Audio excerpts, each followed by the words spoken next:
Okay, thank you. Thank you.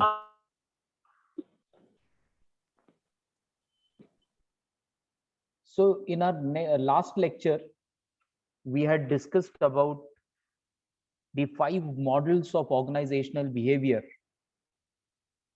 We had also had a discussion on which model can be regarded as the best model of organizational behavior. Plus, we had discussed about which is presently the most widely used organizational behavior model in the organization. That we had discussed yesterday in our previous lecture.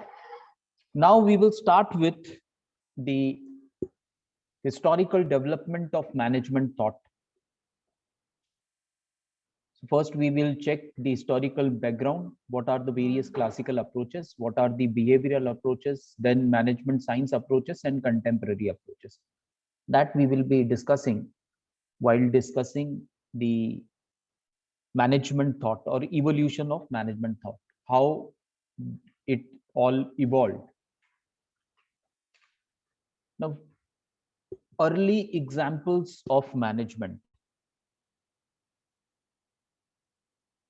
Now, early examples of management, if we want to discuss, first we need to understand that how most of the principles of management have come into existence. Now, you might be aware of that one of the oldest profession in the world is, what is the oldest profession in the world, or we can say what is one of the oldest profession in the world, which is from that particular profession most of the theories of management or most of the models of management or most of the approaches of management have come. Which is that profession? ऐसा कौन सा profession है जिसमें से ज्यादातर management के जो approaches हैं या मॉडल्स हैं वो सब उस प्रोफेशन से आए हैं, बाद में थोड़ा सा चेंजेस हुए और इंडस्ट्री में वो अडॉप्ट किए गए? कौन सा profession? Anyone take a guess? Tool making sir. ऐसा कौन सा प्रोफेशन है जो बहुत पुराना है? Tool making. मैनेजमेंट तो बहुत नया कंसेप्ट है।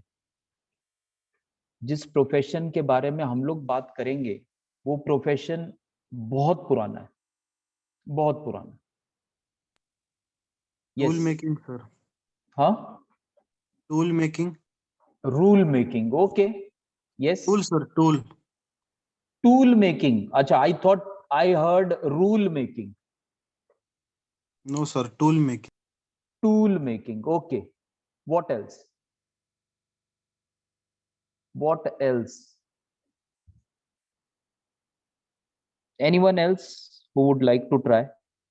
Which is one of the oldest profession in the world? Sir, marketing. Marketing, okay. Anything else? Sir, food processing. Okay, food processing. Anything else? Now we want to correlate that profession with management. Please take note of it, that we want to correlate. When we are saying that most of the theories of management are because of that profession is responsible for most of the theories of management. We have to do a correlation between that profession and management. So what is that profession? One more example. Yes, anyone else? Huh? Cultivation of land. Cultivation of land, okay. That is oldest profession. Yes, oldest profession. But it is not. When we are talking about management and that particular profession, here we are talking about army. Most of the management thought are coming from the profession which is called as army. It is one of the oldest profession which has taken place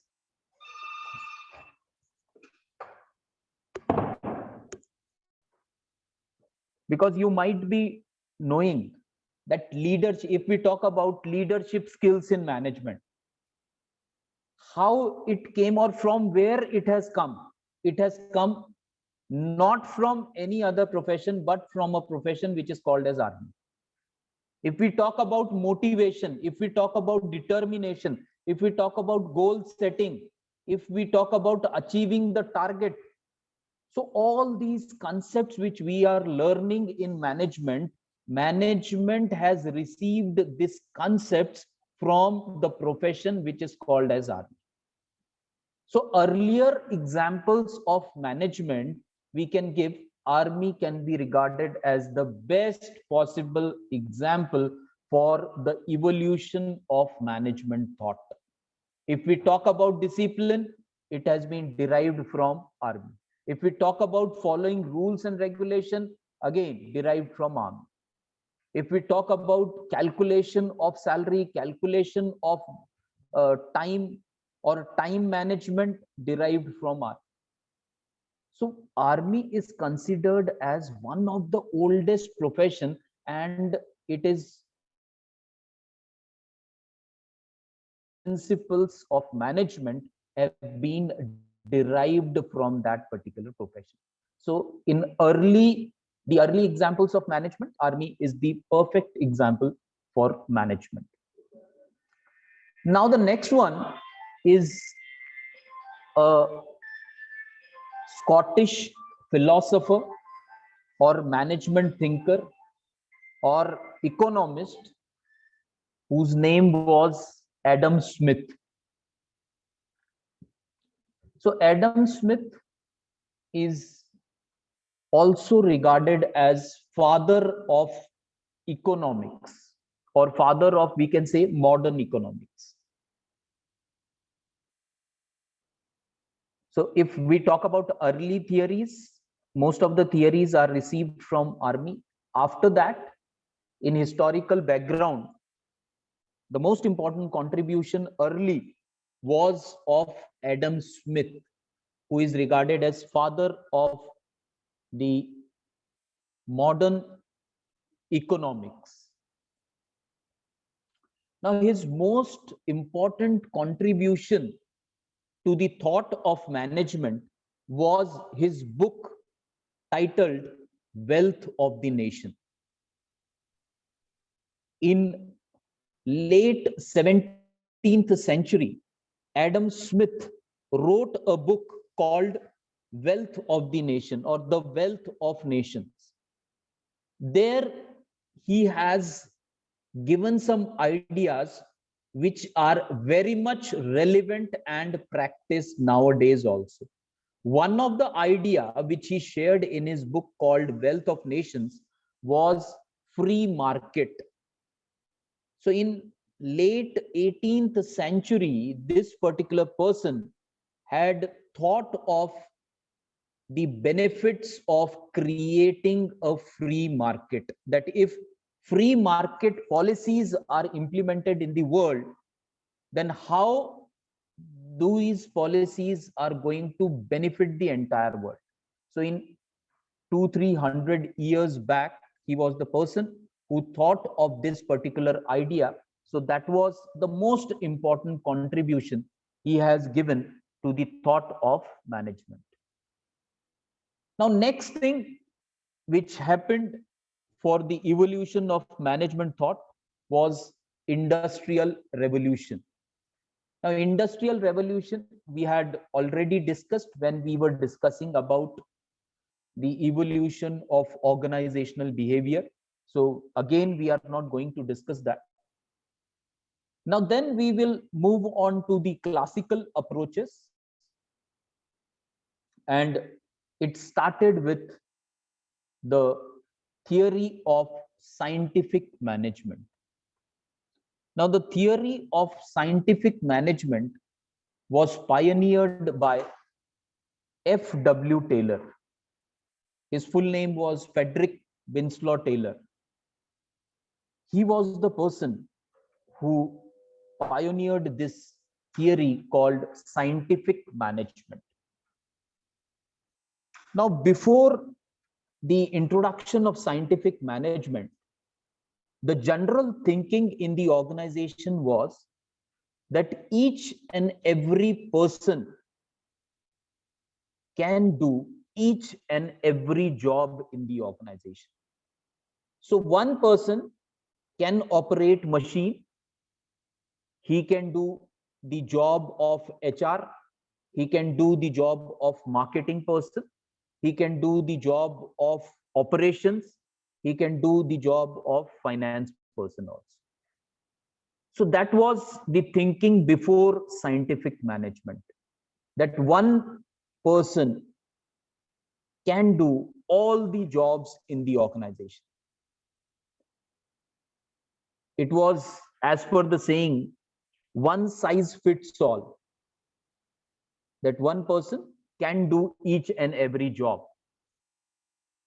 So Frederick Winslow Taylor was the first person who was against this idea of one size fits all.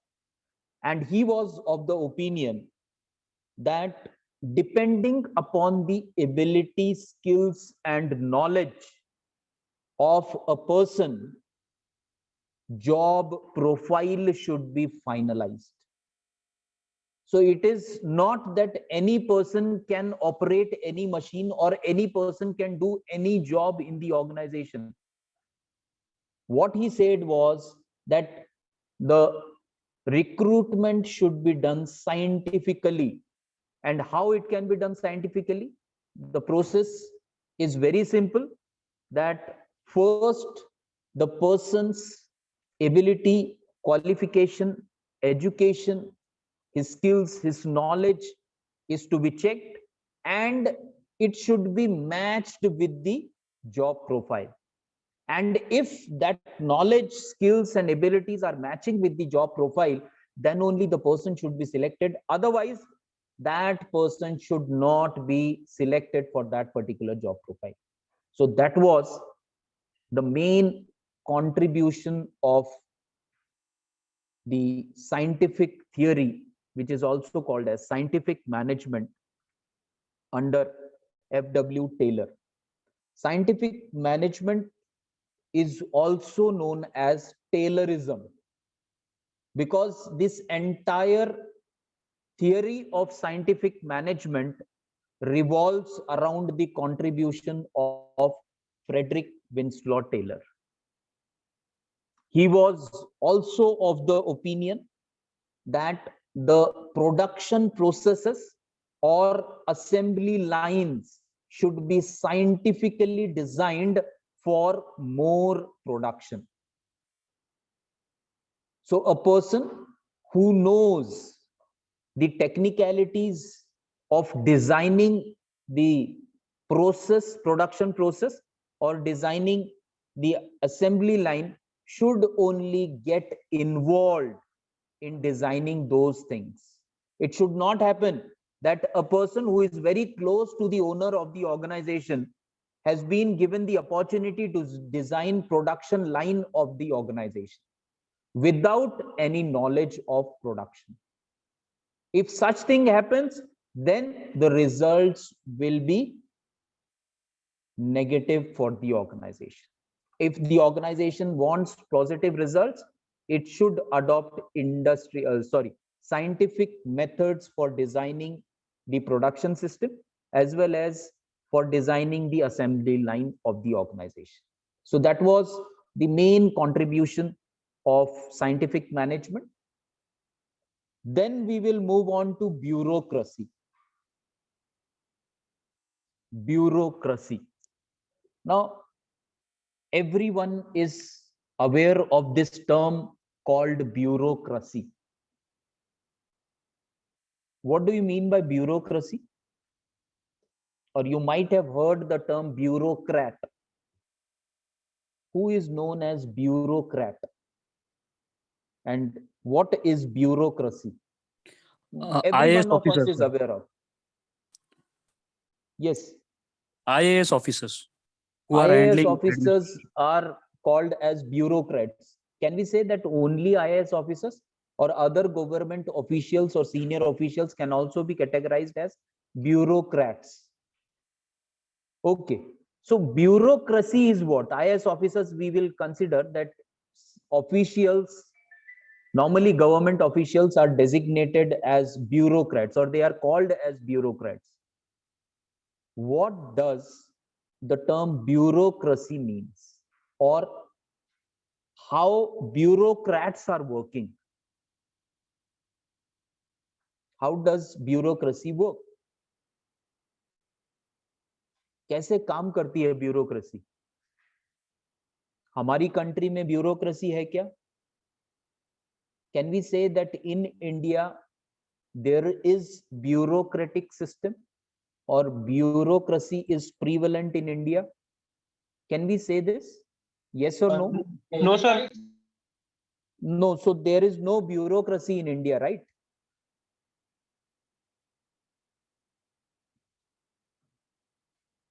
Am I audible?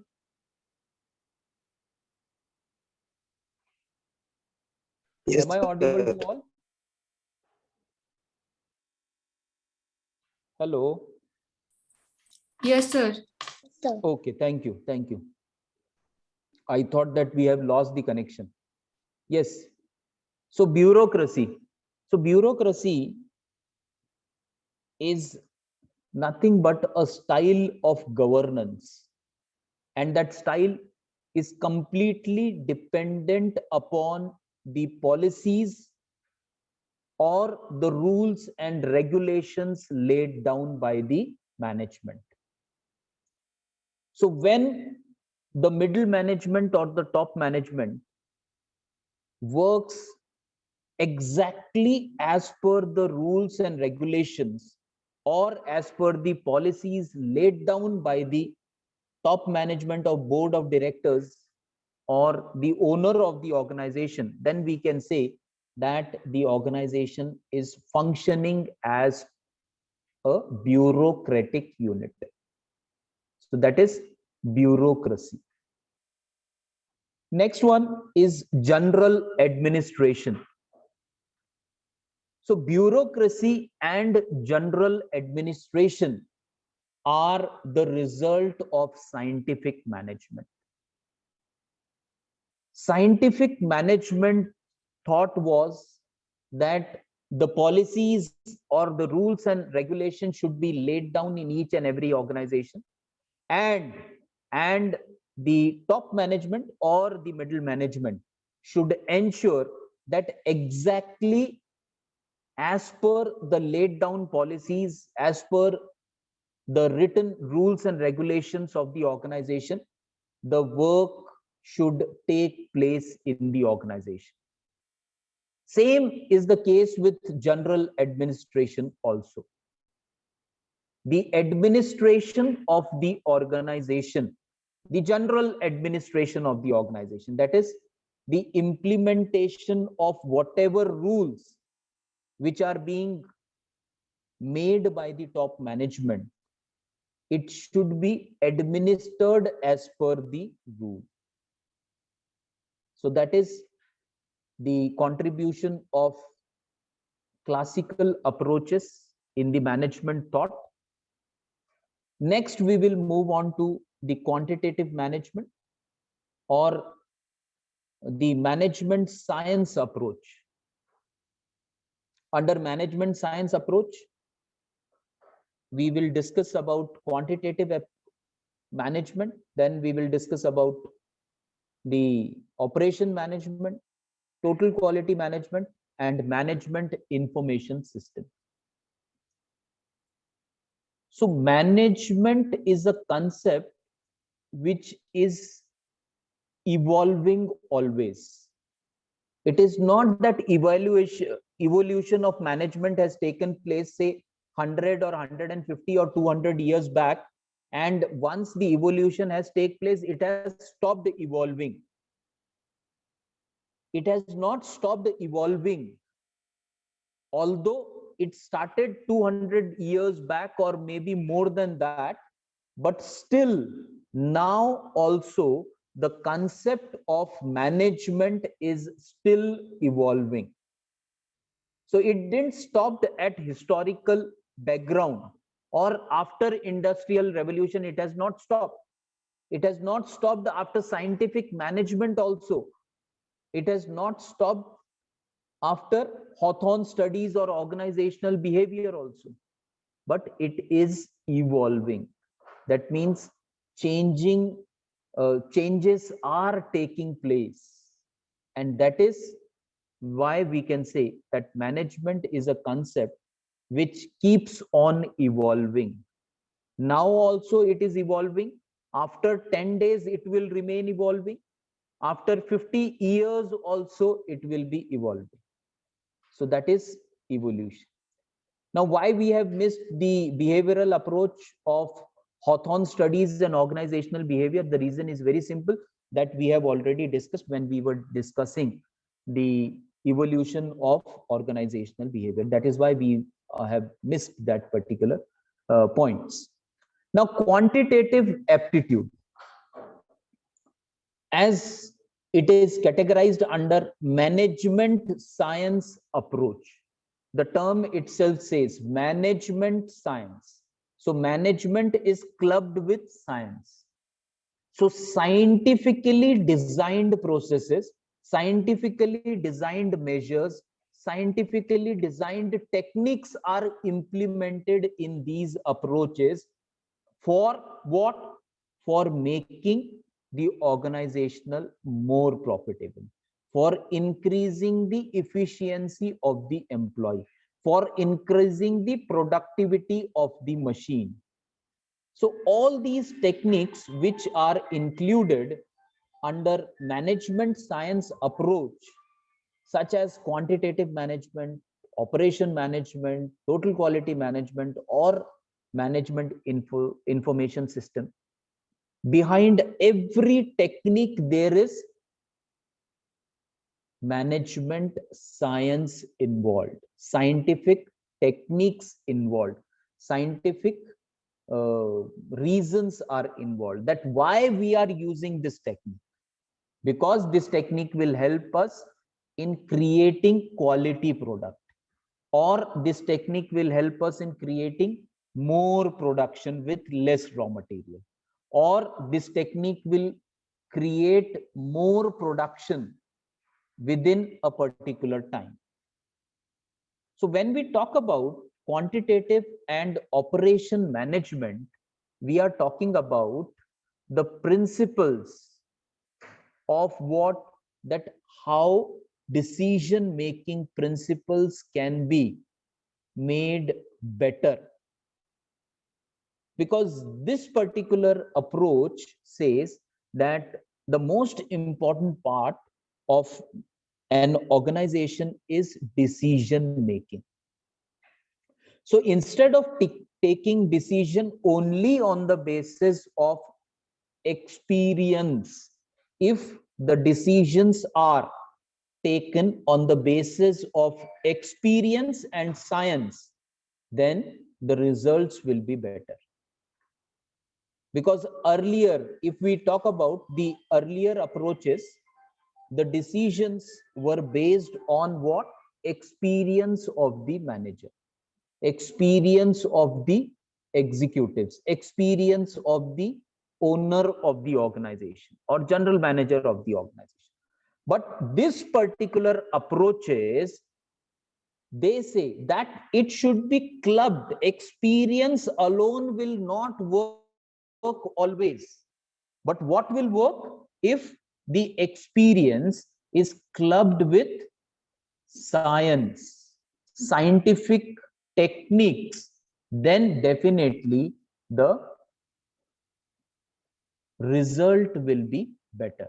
So that is how the quantitative management or operation management came into existence. Now, another very important and very common subject which everyone is aware of is total quality management, or In short, it is also called as TQM. Now, this particular concept has majorly come from the Japanese companies. Japanese companies were first companies which started implementing this concept of total quality management. And the most surprising part is the person who designed this method called as TQM was not a Japanese person. He was a person from another country, a developed country. In that country, it was practiced later on when this concept's result were shown by Japanese companies that yes, this particular concept can result in profits for the organization.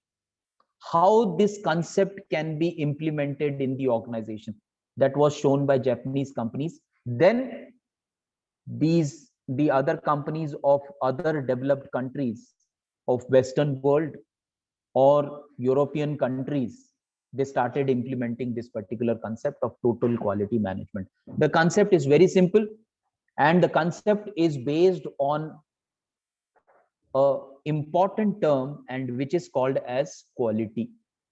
How the quality should be? It is said total quality. Total quality means 100% quality. Quality of what? So quality includes everything. Quality includes quality of raw material. Quality includes quality of the skills of the person who will be handling the machines. Quality includes the quality of machines on which the processing of that particular item will take place.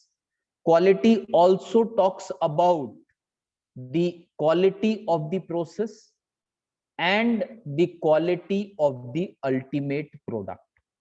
So when we talk about total means 100% quality of all the processes, all the procedures, all the items which are involved in the production. Total quality management cannot take place with poor raw material or average raw material. If the company has decided that if we are going to purchase top quality raw material, we will have to invest more money. But if we can adjust with, say, type 2 of raw material or second quality raw material, then we will be able to save a lot of money. If such is the thinking of management, then that particular management can never implement the concept of total quality management, because total quality management indicates that management should start implementing this TQM process right from the top to the lowest bottom. From the bottom to the top, everyone should believe and start practicing in terms of quality. Then only this particular concept can be implemented in an organization, and this is called as TQM or total quality management. Next is management information system. Now, every one of us is aware of management information system.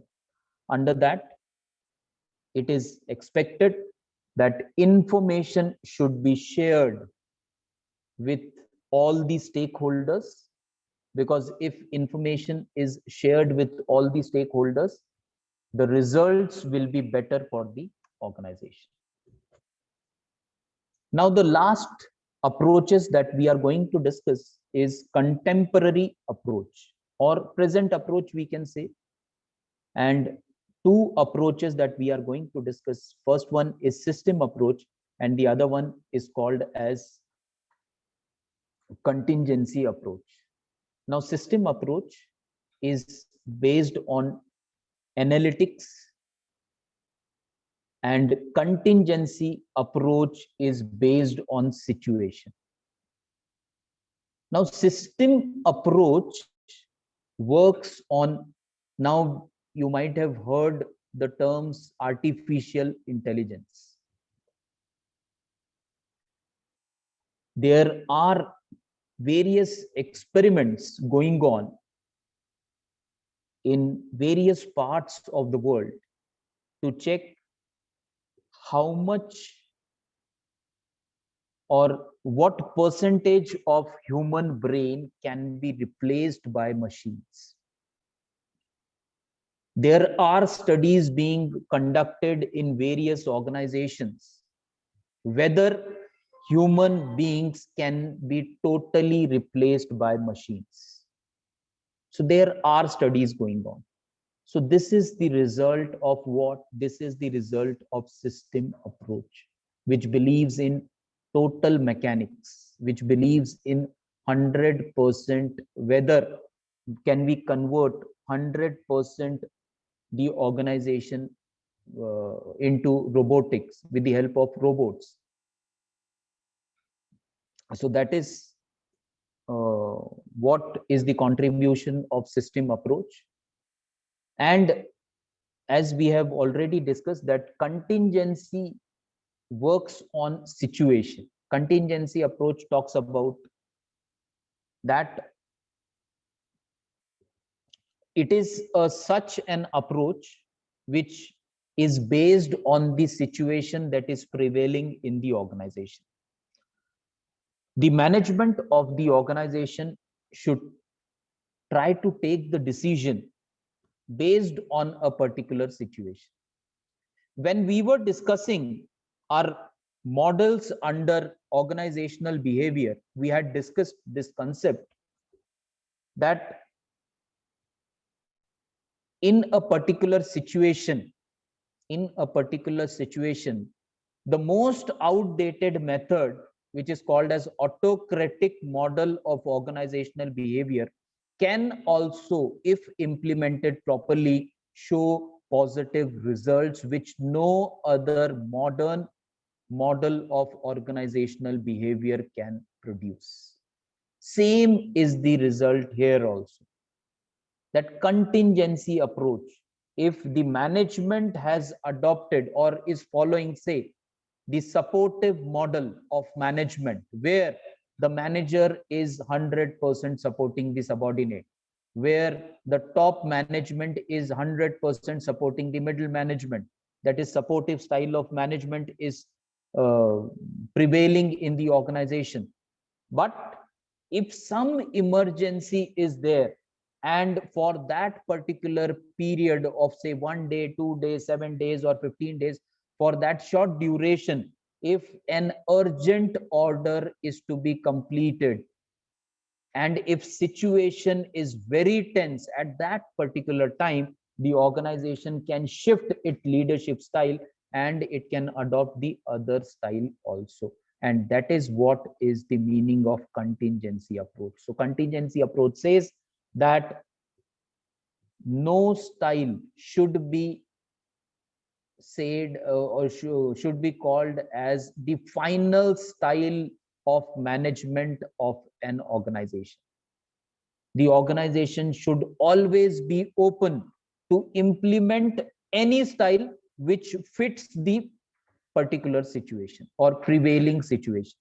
If the prevailing situation demands supportive style, it should be flexible enough that immediately the organization can shift to this supportive style or custodial style, or sometime it may shift to, for a time being, autocratic style also.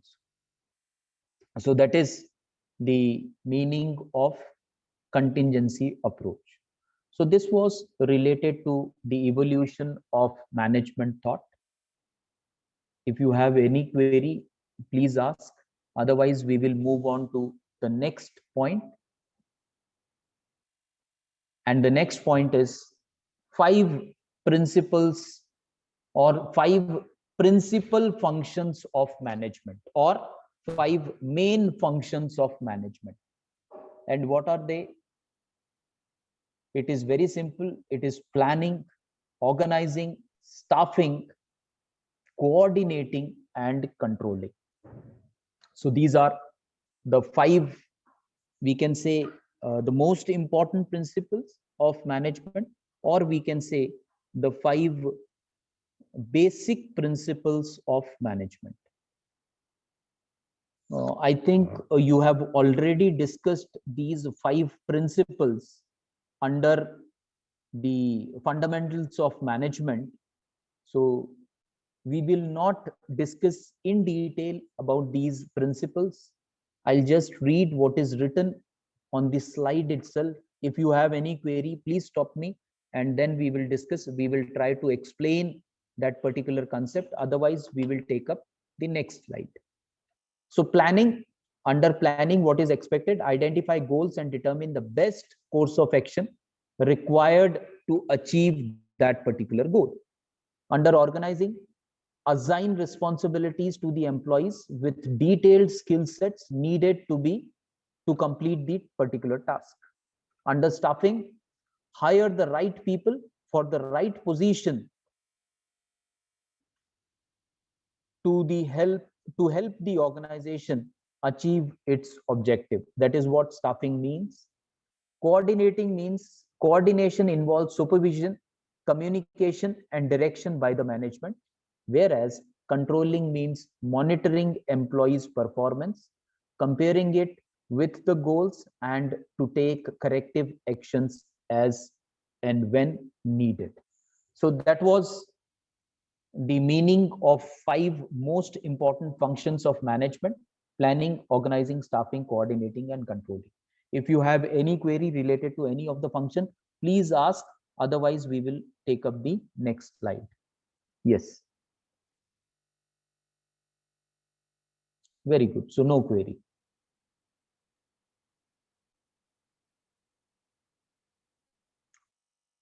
Now,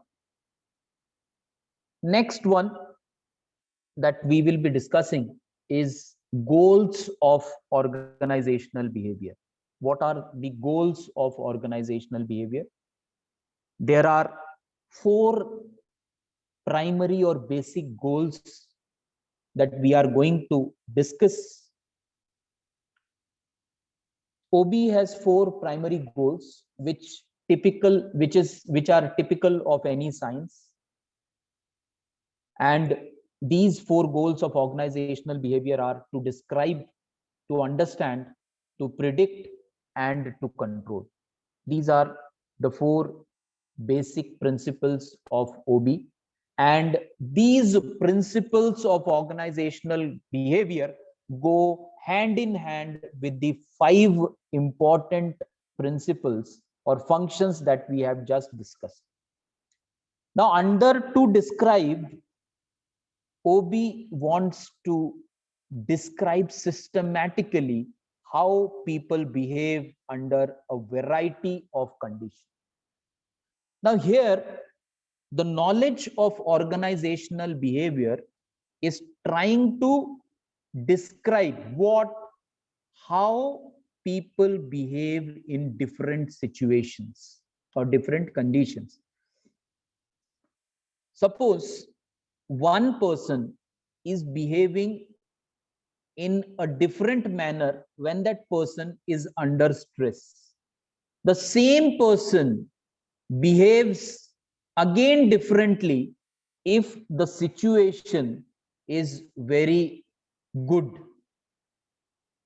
The same person behaves differently if the situation is very stressful. So one person is behaving in 3-4 different manners, and he is behaving because of the conditions involved in that particular situation. अगर कोई stress में है तो वो अलग behave करता है, अगर वो व्यक्ति खुश है तो उसका बिहेवियर एकदम अलग हो जाता है.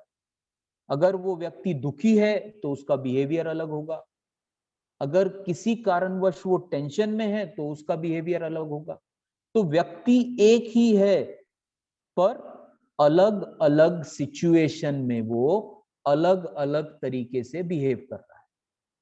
तो ऑर्गेनाइजेशनल बिहेवियर क्या ट्राई कर रहा है फाइंड आउट करने के लिए कि ऐसी कौन से कंडीशन हो सकते हैं कि जहां पर अगर हम ये कंडीशन ऑर्गेनाइजेशन में प्रोवाइड करेंगे तो वो व्यक्ति जो उस कंडीशन में रहेगा वो अच्छे से बिहेव करेगा। अच्छे से बिहेव करने का यहां पर क्या मतलब है? अच्छे से प्रोडक्शन का, अच्छे से प्रॉफिट का, अच्छे से आफ्टर सेल सर्विस का। So that is the main aim or goal of organisational behaviour. Now if the behavioral scientists are of the opinion that okay, if some sort of stress is there or no stress is there, if a good situation is always provided or good environment is always provided in the organization, that will result in good profits for the organization. So that is what OB is trying to find out कि कौन सी situation में, कौन से condition में जो व्यक्ति वहां पर काम कर रहे हैं वो सबसे ज्यादा प्रोडक्टिव रहते हैं। अगर इस स्टडी का कंक्लूजन कंपनी को मिल जाता है तो कंपनी के लिए काफी आसान हो जाता है कि कौन से कंडीशन हमने रखने चाहिए ऑर्गेनाइजेशन में कि जिसकी वजह से हमारा प्रोडक्शन बढ़ेगा, हमारी प्रॉफिटेबिलिटी बढ़ेगी। So that is to describe. Then to understand why people behave as do do. अगर कोई व्यक्ति किसी से झगड़ा कर रहा है या किसी को उल्टा सीधा बोल रहा है या किसी से अब्यूजिव लैंग्वेज में बात कर रहा है, OB tries to find out that what is the root cause of that particular behavior, why that particular behavior a person is behaving with the other person like that. So that is to understand. If you are able to understand that particular thing, then what you will be doing if you are working in the organization as a manager and suddenly if you feel that one of your employee is not behaving properly today, and if you know organizational behavior, then what you will try to do? You will try to go to the root cause. You will try to make that particular employee comfortable. You will try to make him relax, and then you will try to find out why, what is the problem with that particular person, and because of that particular problem, why he is whether because of that particular problem he is behaving in such a abnormal way, not normally. Next one, to predict future of the employee. If you know the human psychology, or if a manager in the organization knows human psychology, then it will be easier for that particular manager to predict the future behavior of the employee. Which employee is going to stay longer with the organization and which employee is going to leave the organization very soon.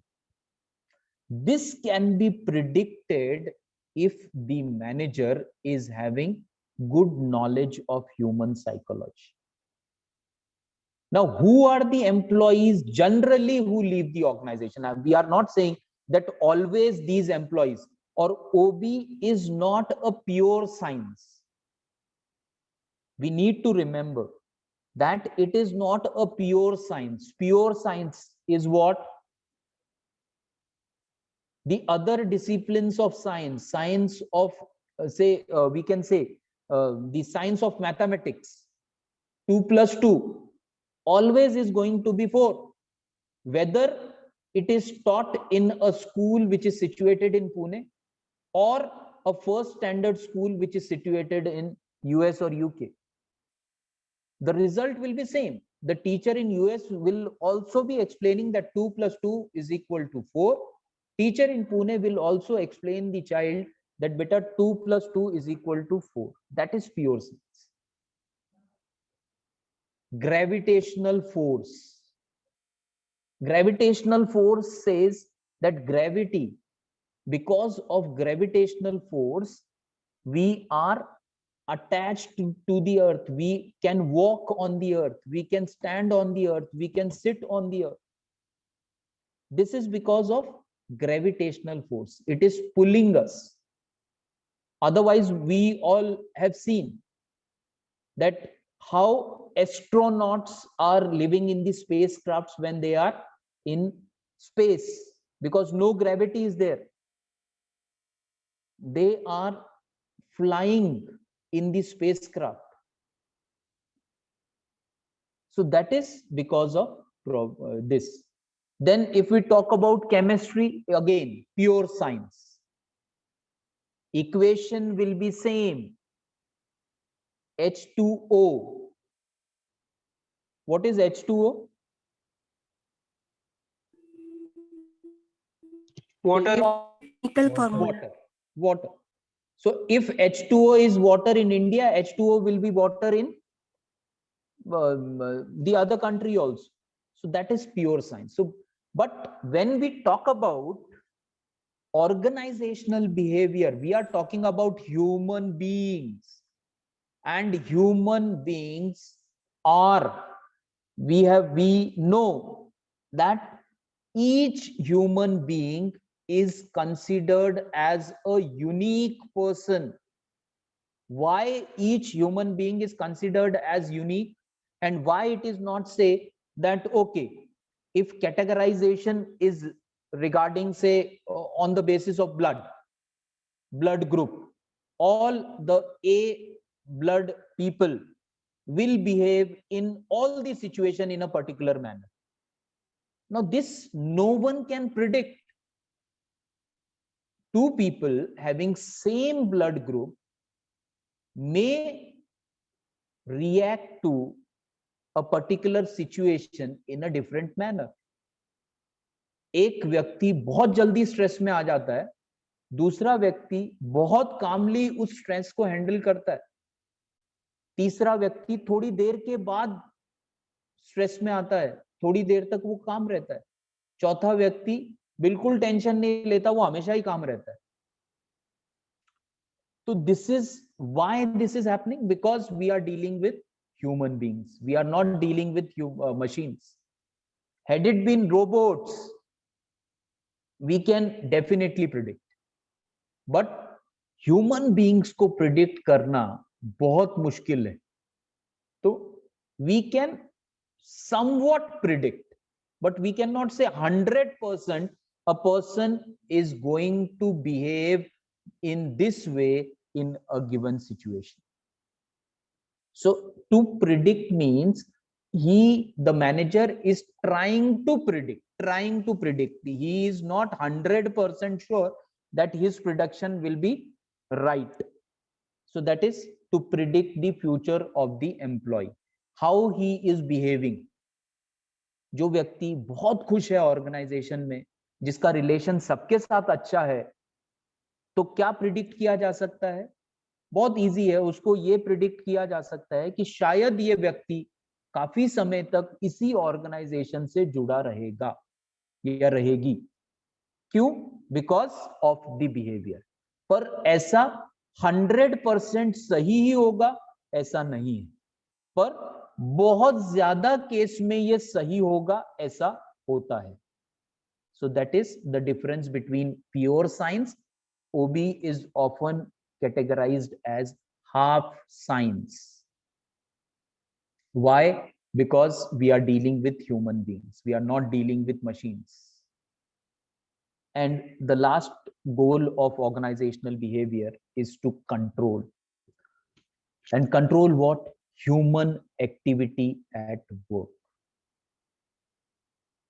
कब human beings की जो activity है जो भी उनका performance है, when this performance is best, when they are happy, whether when their performance is best when they are happy, or when they are under moderate stress, or when they are under low stress, or when they are under high stress, when they are performing more.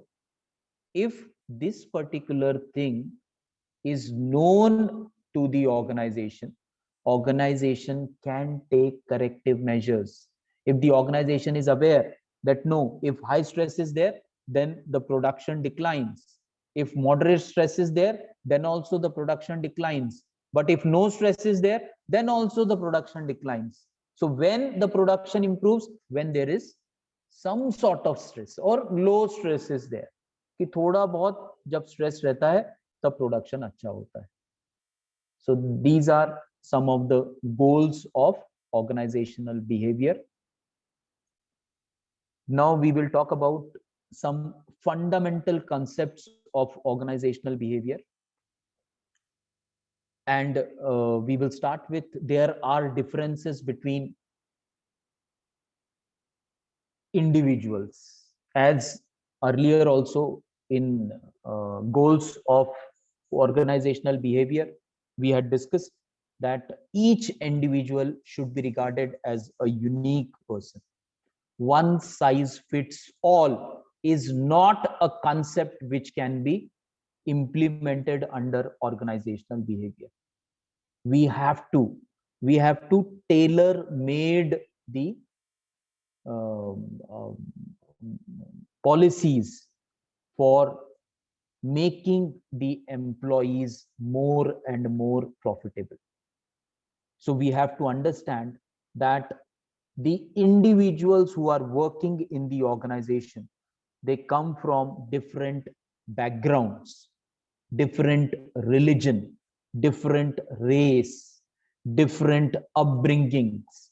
As they are coming from different backgrounds, different cultures, different religions, different castes, so we have to treat them like that only. We have to understand them. We cannot say that each and every person is going to behave in this particular manner only. It depends upon the upbringing also. We have to understand that also.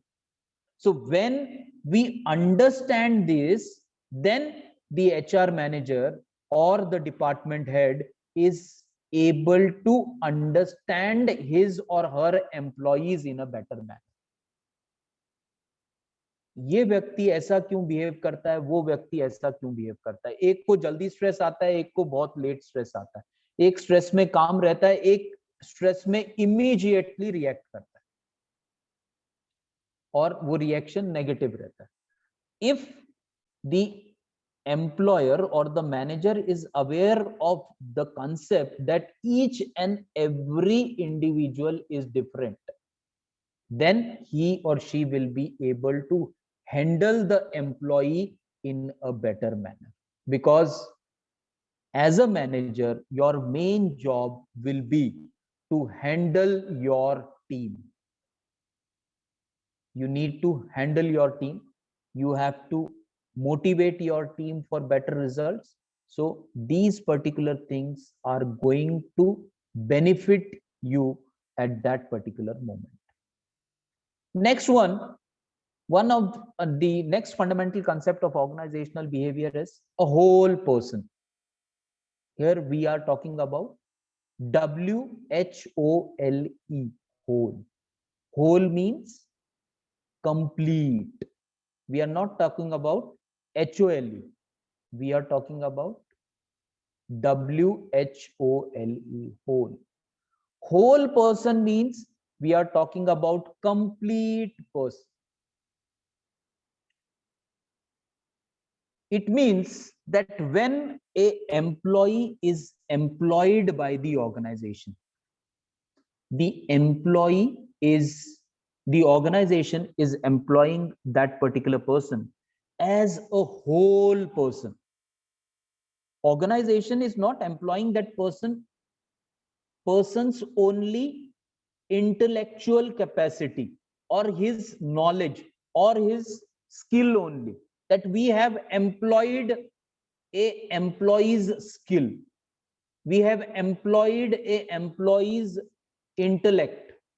This is not taking place. This can take place when we talk about robots, but when we are talking about employees, when we are talking about human beings, we are dealing with a complete human being, and that human being can, on number of occasions, he is very productive, whereas on some occasion he cannot be that much of productive. So we need to find out the root cause. It is not machine that one day, the first day, you just switch on the machine and the production will be same each and every day. Monday ko jo production tha us machine ka, the same production will be there on Tuesday, same production on Wednesday, same production on Thursday, and so on. But same thing we cannot talk about, or we cannot confirm about a person, about a human being, about an employee. Why? Because he is a human being and he is having emotions, he is having, say, dignity, he is having thoughts, he is having conscience. And because of all these thoughts, conscience, beliefs, or his emotions, he has to manage everything to be more productive in the workplace. And if that particular management what we can say, when it disbalances, घर में कुछ झगड़ा हो गया, family के साथ कुछ problem हुआ है, तो जो व्यक्ति जॉब कर रहा है, जिसका पिछले 10 दिन से बहुत अच्छा रिकॉर्ड था, शायद अगले 2-3 दिन तक, जब तक घर का उसका सब ठीक नहीं हो जाता, शायद उसका परफॉर्मेंस उतना अच्छा नहीं होगा. इसका मतलब ये नहीं है कि the person has stopped working or the person is doing it intentionally, but it is because of the reason that he is human being. The moment he joins the organization or he joins the organization for his duty, he cannot instruct his brain that only thoughts related to work should come in my brain and no thoughts which are related to my family, my friend, my personal things should come in my mind for a particular period. That period can be for 8 hours, for 10 hours, for more than that. This type of compartmentalization or this type of switch is not available in human brain, where we just can switch on the switch related to our job, that okay, now no thoughts related to anything else apart from job will be there for a period of, say, for a whole period of what we can say is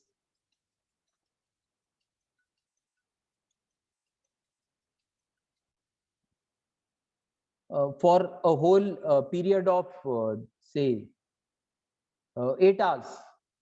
Am I audible? Yes, sir. Yes, sir. Yes, Thank sir. you, Yes, sir. thank you. Audible. Thank you. I had 1 or 2 call. I had to disconnect. So I thought that whether I am audible or not. Need to check. Okay. So we were discussing about